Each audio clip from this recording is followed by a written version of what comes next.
In this video, it's a battle of two authentication mechanisms, session-based and JWT. I am here to break it down, but if you need a deep dive into each one, please do check out my previous videos. We'll leave the links down below. Let's break down the key differences that would help you to choose best authentication mechanism for your application. First, stateful versus stateless. On sessions, server keeps track of the user session, which stores on the session store, which is stateful.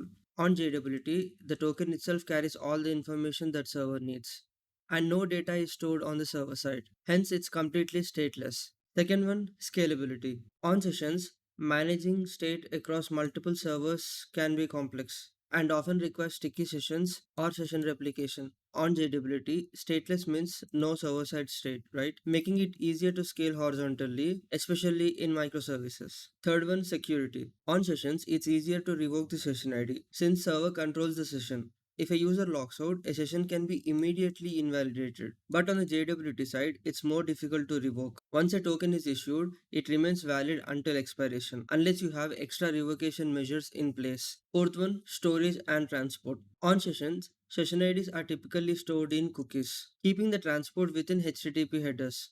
On JWT side, tokens are commonly stored in browser's local storage, session storage, or also on cookies, but can be vulnerable if not handled securely. Example, XSS attacks in local storage. So to wrap it up, sessions versus JWT, stateful versus stateless, scaling issues or flexibility, easy revocation versus token management. So which one fits your needs? Sessions for simplicity or JWT for scalability? Let me know in the comments down below and make sure you hit that like button. Also, if you are new here, hit that subscribe button for more interesting content. And I will see you in the next one.